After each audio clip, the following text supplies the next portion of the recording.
Hi guys, welcome to this video and my name is Kritika Sharma. तो I make videos on Himachal Pradesh के topics and आज का हमारा topic है scope in horticulture. तो horticulture के ऊपर अगर आप थोड़ा मटेरियल ढूंढेंगे तो नहीं मिलता है। I have to read so many research papers with this, लेकिन जो आउटपुट है वो अच्छा है क्योंकि आप लोगों को एक वीडियो में सब कुछ मिल जाए। लिमिटेशंस या फ्यूचर स्कोप है या फिर कहाँ पर कौन सी जगह पर क्या उगाया जाता है, तो ये सारी चीज़ें हम इस वीडियो में डिस्कस करेंगे, राइट। तो अगर आप हमारे लेक्चर्स के पीडीएफ डाउनलोड करना चाहते हैं वो आपको हमारे टेलीग्राम चैनल से मिल जाएंगे, जिसका लिंक डिस्क्रिप्शन बॉक्स में दिया गया है। उसके अलावा आप घर बैठे तैयारी कर रहे हैं तो आप हमारी ऐप डाउनलोड कर सकते हैं फ्रॉम द प्ले स्टोर, जहाँ पर अभी बहुत सारे कोर्सेज चल रहे हैं recently for HPAS, PCS and आपका other UPSC as well, right. तो चलिए शुरू करते हैं। तो फर्स्ट इज़ आपका हॉर्टिकल्चर एट अ ग्लांस। इसके हम एक हल्का सा ओवरव्यू लेंगे हॉर्टिकल्चर का हिमाचल प्रदेश में। तो देखिए हमारे पास एक जो गिफ्ट है that is the agro climatic conditions, which means कि एक एरिया का क्या क्लाइमेट रहता है। तो वो हमारे पास इट्स मोर लाइक अ बून, क्योंकि वो इतना अच्छा है कि हम बहुत सारी चीज़ें वहाँ पर उगा सकते हैं, from the fruit crops, vegetables to mushrooms, tea, medicinal and aromatic plants. तो इन चीज़ों को, इनका पूरा फुल पोटेंशियल हार्नेस हम करें, इसी के लिए यहाँ पर हॉर्टिकल्चर के ऊपर बहुत सारा काम किया जाता है, बहुत सारा इंफ्रास्ट्रक्चर बनाया जाता है, रिसर्च की जाती है, राइट। तो देखिए मेन मोटिव क्या रहता है हॉर्टिकल्चर का, कि जैसा हमें पता है हिमाचल में बहुत छोटी लैंड होल्डिंग्स रहती हैं, राइट। क्योंकि जो टोपोग्राफी है, टेरेन है, वो थोड़ा डिफरेंट है, वो माउंटेनियस है। तो बहुत बड़े बड़े खेत या बहुत बड़े बड़े फार्म्स किसी के पास नहीं होते हैं, राइट। हमारे पास छोटे छोटे लैंड होल्डिंग्स होते हैं। अगर आपने एग्रीकल्चर वाला वीडियो देखा होगा तो उसे हम यहाँ पर डिसएडवांटेज में लिखते हैं कि हमारे पास स्मॉल लैंड होल्डिंग्स हैं, यानी कि हम कम क्रॉप वहाँ पर प्रोड्यूस कर पाते हैं। लेकिन हॉर्टिकल्चर में इट्स मोर ऑफ अ बून। कैसे कि अगर आपके पास एक मेन एरिया था, आपने वहाँ पर अपना स्टैंडिंग क्रॉप लगाया है, अब वो बिके ना बिके, वो ख़राब हो जाए, बहुत सारी कंसिक्वेंसीज हैं। अगर वो होती हैं तो हमारे पास एक छोटा अलग से लैंड जिसमें हमने फ्रूट्स लगाए हैं या आपके वेजिटेबल्स लगाए हैं, वो हमेशा वहाँ पर आपको इकोनॉमिकली हेल्प करेगा, वेर एज जो एक छोटा फार्मर है उसका सर्वाइवल बन के वहाँ पर रहेगा, राइट। इसी के लिए हॉर्टिकल्चर को प्रमोट भी किया जाता है और वो फार्मर्स के लिए यहाँ पर यूज़फुल भी रहता है। फिर अगर हम देखें कि कौन कौन से क्रॉप्स यहाँ पर उगाए जाते हैं, तो I am not talking about Himachal Pradesh but Himalayan region. अब हिमालयन रीजन में आपका जम्मू एंड कश्मीर भी आ जाता है, वेर एज हिमाचल भी आता है, Uttarakhand, whereas north eastern states भी यहाँ पर आते हैं। तो यहाँ पर हम सिट्रस फ्रूट्स बहुत सारे उगा सकते हैं, मैंगो, लीची, पाइनएप्पल आपका आ गया, guava, papaya. Whereas temperate fruits भी यहाँ पर उगाए जाते हैं, आपका apple, plum, peach, walnut and जो आपके ड्राई फ्रूट्स रहते हैं, नटी फ्रूट्स रहते हैं, वो भी यहाँ पर उगाए जाते हैं। हिमालयन रीजन आपका सबसे बड़ा प्रोड्यूसर है एप्पल का।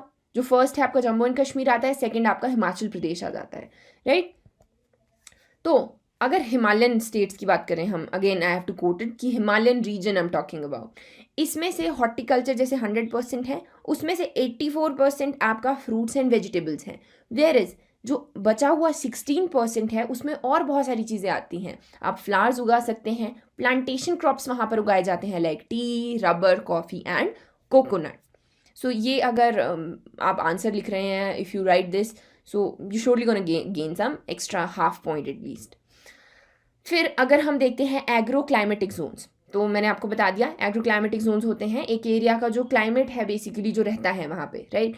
हमारे पास 4 एग्रो क्लाइमेटिक जोन्स हैं। अगर आपने एग्रीकल्चर वाला वीडियो देखा है तो उसमें हमने इसको अच्छे से डिस्कस किया है डिटेल में, लेकिन अगर आपने वो नहीं भी देखा है, you can go through it once. अभी हम रिविजन की तरह इसे लीजिएगा। तो 4 जोन्स हैं, zone 1, zone 2, zone 3 and zone 4। First आपका आ जाता है लो हिल्स, जिसे हम शिवालिक हिल्स भी कहते हैं।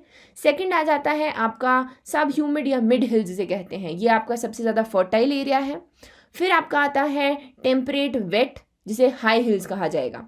High hills, temperate wet and then temperate dry, क्योंकि आपको पता ही है यहाँ पर रेनफॉल कम होता है एंड एवरीथिंग, तो ये वाला ड्राई एरिया रहता है।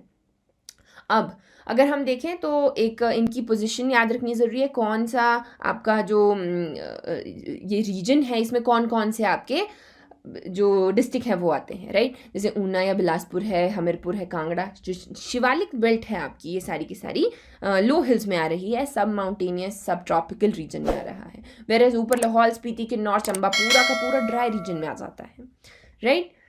इसकी जो इम्पॉर्टेंट है दैट इज़ ऑल्टीट्यूड आपको देखना है एक बार, कितना हाइट है इसका फ्रॉम द सी लेवल, और कौन कौन से एरियाज़ यहाँ पर आते हैं वो हमने देख लिया। ऊना, बिलासपुर, हमीरपुर आगे आपका जो लोअर शिवालिक बेल्ट है। फिर पालमपुर, कांगड़ा एंड रामपुर तहसील शिमला का थोड़ा थोड़ा area this comes in mid hills. Then आपका शिमला का कुछ अदर पार्ट, सोलन का कुछ पार्ट, चंबा, मंडी एंड कांगड़ा सिरमौर का कुछ कुछ पार्ट जो है ये आपका टेम्परेट वेट में आ जाता है। फिर टेम्परेट ड्राई हमने देख लिया, वेरएज रेनफॉल भी आप यहाँ पर देख सकते हैं। अब जब भी हम हॉर्टिकल्चर की बात कर रहे हैं तो देख सकते हैं हम कि कौन से एरिया में, कौन से जोन में कौन सा सूटेबल फ्रूट क्रॉप है जो वहाँ की क्लाइमेटिक कंडीशंस को अडेप्ट करता है एंड खुश रह के अच्छे से वहाँ पर प्रोडक्शन होती है। तो जोन 1 में आपके बहुत सारी चीज़ें हैं, फ्रॉम मैंगो, लीची, गुआवा, क्योंकि देखिए नीचे वाला एरिया थोड़ा गर्म है तो मैंगो वहाँ पर लग सकता है। Whereas variety of grapes है या जैक फ्रूट है, ये यहाँ पर पीच, प्लम यहाँ पर उगाया जाता है। फिर आता है आपका मिडिल हिल। तो यहाँ पर अगर आप देखेंगे एक्चुअल में तो यहाँ पर छोटे साइज़ का एप्पल होना शुरू हो जाता है, लेकिन वो बिकता नहीं है, it's more like local Apple जो होता है। उसके अलावा पेयर, पोमोग्रेनेट और आपके वॉलनट, कीवी भी आप देखेंगे तो सिर्फ मिड हिल्स में दिख रहा है आपको, क्योंकि ये सबसे ज़्यादा फर्टाइल एरिया है, राइट। तो कीवी यहाँ पर देखने को मिल रहा है। स्ट्रॉबेरी जो है ये भी यहाँ पर हो जाती है। फिर आता है आपका जोन 3। जोन 3 में आपको एप्पल दिखना शुरू हो जाएगा, क्योंकि आपका ऑल्टीट्यूड बढ़ गया है, हाइट बढ़ गया है, वेर इज एप्पल के लिए सूटेबल क्लाइमेट वहाँ पर आना शुरू हो चुका है। यहाँ पर हेज़लनट, चेस्टनट, वॉलनट, आमंड्स देखे जा रहे हैं। फिर आता है आपका ड्राई जोन। इसमें इंपॉर्टेंट जो है आपके मैक्सिमम नटी फ्रूट्स हैं या फिर ड्राई फ्रूट्स हैं उगाए जा रहे हैं, क्योंकि रेनफॉल कम है और ऑल्टीट्यूड बहुत ज़्यादा है और टेम्परेचर भी काफ़ी लो रहता है यहाँ पर। उसके अलावा आप देख सकते हैं चिलगोज़ा यहाँ पर है, तो चिलगोज़ा आप एक बार देख लीजिएगा, क्योंकि इसे अभी कहा जा रहा था कि इसे हम आगे बढ़कर जीआई टैग के लिए यहाँ पर मांग करेंगे चिलगोज़ा के लिए। तो वो आपको याद रखना है कि जोन 4, जिसे हम टेम्परेट ड्राई कहते हैं, जिसे हम कोल्ड एंड ड्राई जोन भी कहते हैं, वहाँ पर पाया जाता है। वेरएज कीवी इज़ इम्पॉर्टेंट, ये आपका मिड हिल्स सब टेम्परेट एरिया जो है वहाँ पर पाया जाता है, जिसका एलिवेशन आपका 915 to 1523 के आसपास रहता है, राइट। फिर अब हॉर्टिकल्चर का अगर हम देखें कि कितना वैल्यू ये प्रोड्यूस करता है, horticulture it's just not fruits and vegetables, इसमें आपके फ्लावर्स भी आते हैं, हनी एंड मशरूम भी आता है।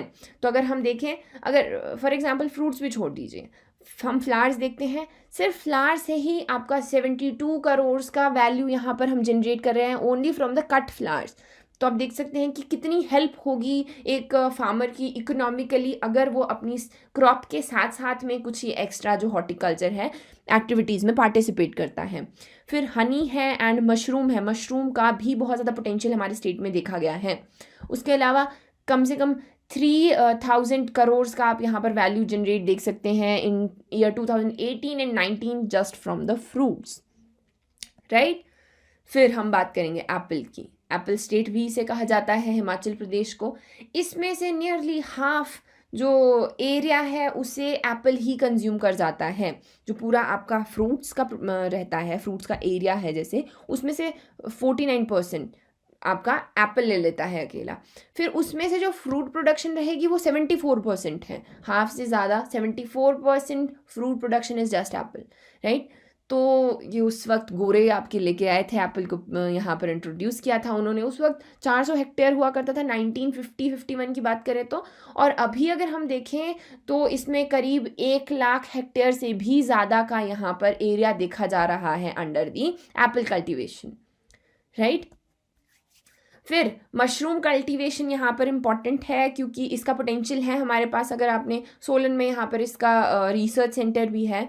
उसके अलावा बी बी कीपिंग बहुत इंपॉर्टेंट है, क्योंकि ये एक नेसेसिटी, अगर आप हॉर्टिकल्चर कर रहे हैं तो वहाँ पर आप बी कीपिंग साथ में कर लेते हैं ईजीली, वेरेज ये नेचुरली भी बेनिफिशियल है क्योंकि पॉलिनेटिंग एजेंट्स की तरह काम करते हैं वो वहाँ पर, जिसकी वजह से प्रोडक्टिविटी आपकी इंक्रीज हो जाती है।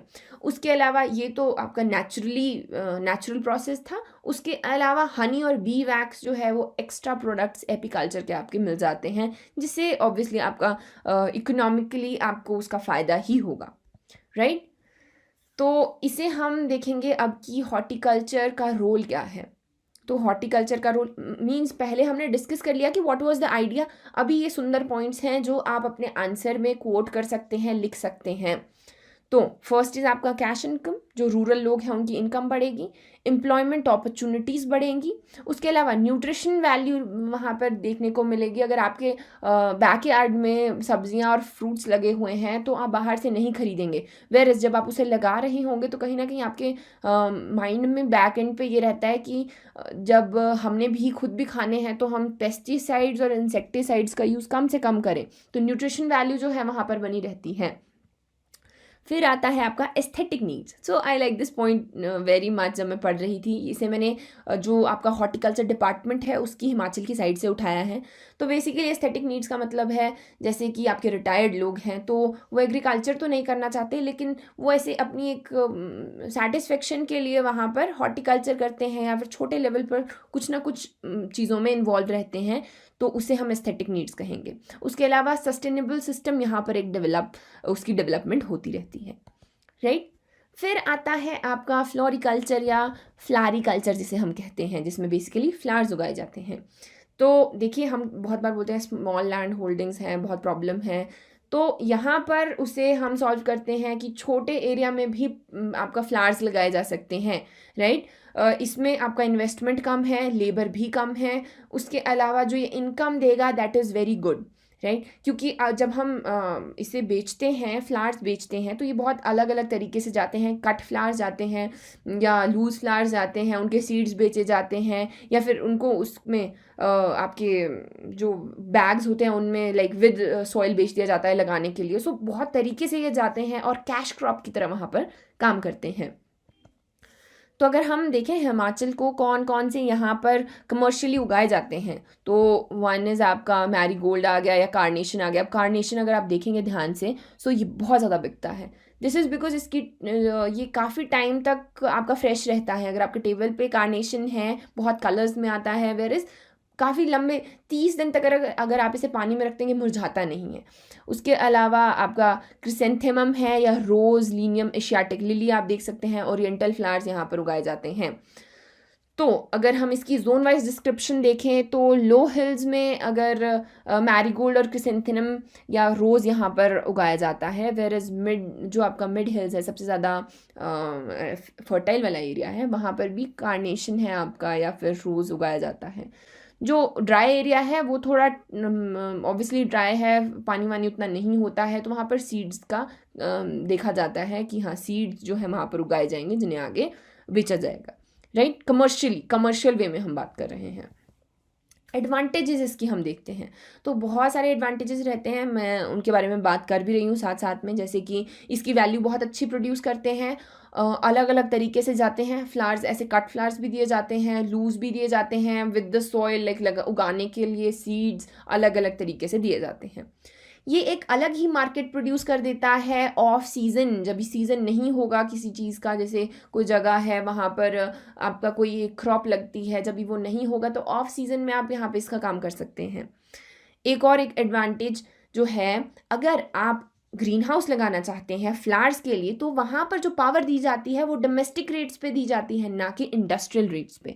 सो ये भी एक एडवांटेज रहता है। उसके अलावा ये तो आगे आपके जैसे ग्रीन हाउस आपको नहीं भी लगाना है, मैरीगोल्ड है ऑब्वियसली, अगर बड़ा वाला चाहिए या अच्छी क्वालिटी का चाहिए तो आप ग्रीन हाउस लगाएंगे। अदरवाइज़ वहाँ पर बहुत सारे ऐसे फ्लावर्स होते हैं, बाहर के प्लांट्स तो आप लगा ही सकते हैं ग्रीन हाउस में, वेयर जो बाहर भी ग्रो कर जाते हैं नॉर्मल इन्वायरमेंट में भी, तो उन्हें भी हम यहाँ पर देखते हैं। अब ग्रीन हाउस में कोई रॉकेट साइंस है नहीं, कोई बहुत ज़्यादा बड़े बड़े सिस्टम नहीं लगते हैं कूलिंग के लिए या हीटिंग के लिए जैसे और चीज़ों के लिए लगते हैं, तो इट्स वेरी ईजी, जिसे अच्छे से मेंटेन किया जा सकता है। फिर हम बात करते हैं इंफ्रास्ट्रक्चर की हॉर्टिकल्चर में। तो इसमें बहुत ज़रूरत होती है क्योंकि बहुत तरीके की चीज़ें, हमें रिसर्च भी चाहिए। तो ये मैंने पॉइंट्स यहाँ पर हॉर्टिकल्चर की वेबसाइट से ही उठाए हैं, हिमाचल प्रदेश की। आप अगर वहाँ पर जाएंगे तो आप इसके ऊपर क्लिक करके देख सकते हैं कि ये कहाँ कहाँ पर हैं।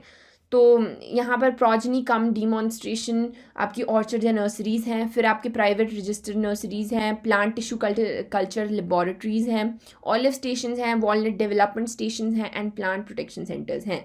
तो अगर आप इंफ्रास्ट्रक्चर के बारे में लिख रहे हैं, अगर आप इनमें से 2 चीज़ें भी लिख देंगे, जैसे प्लांट टिश्यू कल्चर लेबॉरेटरी, ये सबको पता होता है, या वॉलनट डेवलपमेंट सेंटर्स हैं, तो you will have you will make a good point there.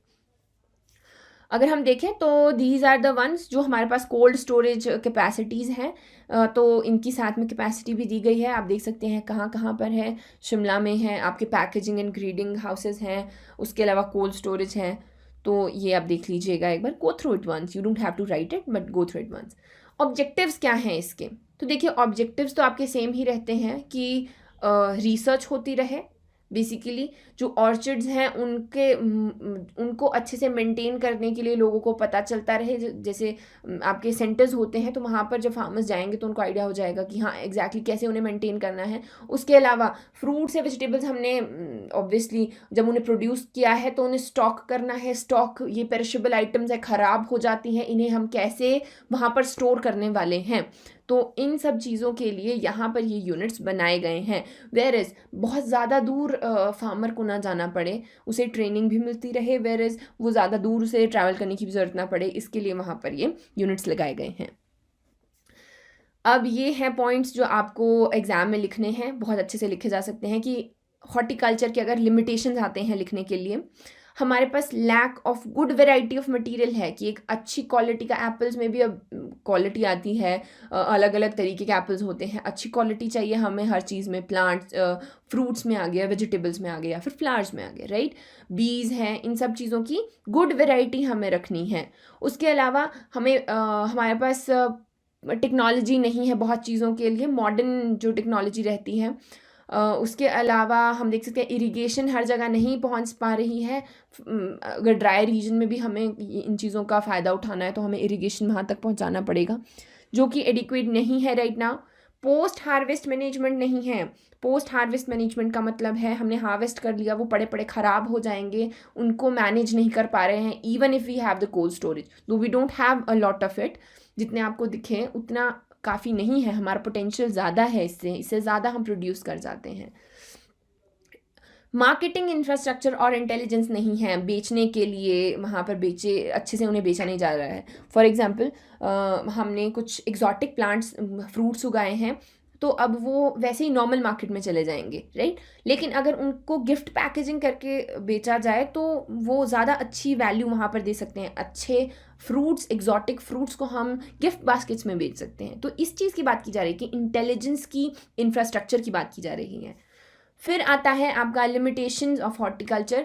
ये these are the generic points, अगर आपको वो नहीं आते हैं जो अच्छे वाले, like these were the good ones जो आप अच्छे से लिख सकते हैं specifically for horticulture. These are the generic ones. यहाँ पर हिली जो टोपोग्राफी है, आपका माउंटेनियस रीजन है तो प्रॉब्लम होता है, नेचुरल कैलेमिटीज़ आती हैं, इरिगेशन नहीं है या लैंड होल्डिंग स्मॉल है, तो ऑर्चिड्स, बड़े वाले ऑर्चिड यहाँ पर हम नहीं खोल सकते हैं, या वेराइटीज़ ओल्ड हैं, इंफ्रास्ट्रक्चर नहीं है, मार्केटिंग लिंकेज नहीं है, मैकेनाइजेशन यानी कि टेक्नोलॉजी नहीं है। फिर आपका जाता है कि फार्मर्स में इन अवेयरनेस की कमी है। ये पॉइंट तो इतना जेनेरिक है, ये आप हर जगह लिख सकते हैं, क्योंकि अवेयरनेस, फार्मर्स जब आपके गरीब होते हैं, अनपढ़ होते हैं, तो वहाँ पर उनके पास अवेयरनेस नहीं होती। उसके अलावा एनिमल्स हैं, वो भी स्ट्रे एनिमल्स वहाँ पर डैमेज कर जाते हैं, right. So now we are here with the future strategy. हमारी फ्यूचर में स्ट्रैटेजी क्या है? तो लिमिटेशंस को ही कहीं ना कहीं लिखा जाता है फ्यूचर स्ट्रैटेजी में भी, कि हमने लिखा कि हमारे पास गुड वैरायटी नहीं है क्रॉप्स की यानी कि मतलब सीड की, तो हमारे पास गुड वैरायटी होना इज़ द फ्यूचर स्ट्रैटेजी। हमारे पास क्वालिटी इम्प्रूवमेंट हो, जो प्रोड्यूस है उसमें डाइवर्सिफिकेशन रहे, बहुत तरह की चीज़ें हम उगाएं, टेक्नोलॉजी का यूज़ करते रहें, फ्रूट की अच्छी अच्छी वैरायटीज़ वहाँ पर आकर लगाएं। उसके अलावा पेस्टिसाइड्स का कम से कम यूज़ करें, एंड इंफॉर्मेशन टेक्नोलॉजी को भी वहाँ पर मार्केटिंग में यूज़ किया जाए और चीज़ मतलब जो पूरा पूरा प्रोसेस है फ्रूट्स के लिए उन्हें प्रोड्यूस करना है, फिर लेके जाना है स्टोरेज तक, उसके बाद उन्हें बिकना है, तो इस सब चीज़ों में आईटी को अच्छे से इन्वॉल्व किया जाए, यूटिलाइज़ किया जाए। फिर वाटर मैनेजमेंट प्रैक्टिसेस, हम बार बार बोल रहे हैं कि इरिगेशन नहीं पहुंच रहा है, तो वाटर मैनेजमेंट प्रैक्टिसेस को इम्प्रूव करेंगे तो ऑब्वियसली वहाँ पर फ़ायदा पहुँचेगा। ये हमारी फ्यूचर स्ट्रैटेजीज रहेंगी, राइट। साइंटिफिक पोस्ट हार्वेस्ट की बात की जा रही है, तो जैसे कि अभी ऊना में एक फूड पार्क खुला है, उसमें चेरी को स्टोर करने के लिए स्पेशल कोल्ड स्टोरेज जो है वहाँ पर बात की गई है, वो एक डिफरेंट टाइप की टेक्नोलॉजी है। If you know, do let me know in the comments, आप मुझे बताइए कि कौन सी है वो, otherwise I will tell it in the next video कि वो कौन सी टेक्नोलॉजी है। वैल्यू एडिशन की बात की जा रही है, HPMC, मैंने आपको लास्ट टाइम भी एग्जाम्पल दिया था, HPMC है अब आपका, वो वहाँ पर एप्पल आता है या प्लम आता है, वो उसका जैम बनाते हैं या फिर उसको उसका कुछ चटनी वगैरह बेचते हैं, जूस बेचते हैं। So this is value addition, हमने उसमें वैल्यू एडिशन कर दिया, उसे प्रोसेस किया एंड आगे उसे बेच दिया।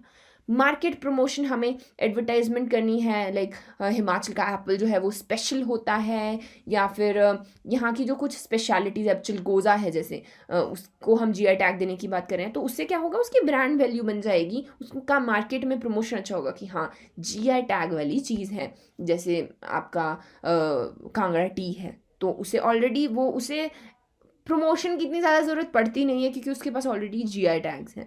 तो यहाँ पर मार्केट प्रमोशन की हम बात कर रहे हैं। सो गाइस, अगर आप ये 3 वर्ड्स लिखते हैं, दिस इज़ ऑसम। अगर आप नहीं भी लिखते हैं, पहले वाले जेनेरिक पॉइंट्स में मिलते हैं, फिर भी आपको थोड़े बहुत मार्क्स वहाँ पर मिल जाएंगे। लेकिन जो एक फाइनल मोटिव था इन सब चीज़ों का, वो था economic development, nutritional security and environmental conservation. इसे हम 3 ये जो सारे के सारे पॉइंट्स हमने पीछे लिखे ना, इन्हें हम 3 डायमेंशंस में भी वहाँ पर बांट सकते हैं। तो ये आपको यहाँ पर you should at least keep these kind of words in mind. Schemes अगर आपको मेंशन करनी है तो mission for integrated development of horticulture आप लिख सकते हैं, this is a very important scheme, इसे हम एक बार देख भी लेंगे किसी और वीडियो में। उसके अलावा प्रधानमंत्री कृषि सिंचाई योजना, per drop more crop, Himachal Pradesh marketing cooperation. So ये आपका HPMC आ गया। तो what I am trying to say कि ये तो आपका 2019 वाले जो आपका इकोनॉमिक सर्वे था उसमें था। उसके अलावा बहुत सारी स्कीम्स ऑलरेडी वहाँ पर चल रही हैं इनके लिए। अब आपने हॉर्टी विजन की बात सुनी होगी, थोड़ा पुराना है, वहाँ पर आया था, हॉर्टी विजन की बात की गई। हॉर्टी विजन 2020 था उसका नाम, कि 2020 तक आते आते हम क्या क्या चीज़ें करेंगे। So these are the keywords जो आप यूज़ करके वहाँ पर अच्छे मार्क्स गेन कर सकते हैं and you can write a very good answer. So guys, that is it for today. I hope you like this video and आपको ये useful होगा. Do let me know in the comments below how did you like it. क्या इसमें कमी रही या आपको कोई और एडिशन करनी है, उसके अलावा कोई और टॉपिक जो आपको कवर करना है, we will surely do it. Keep studying. All the very best.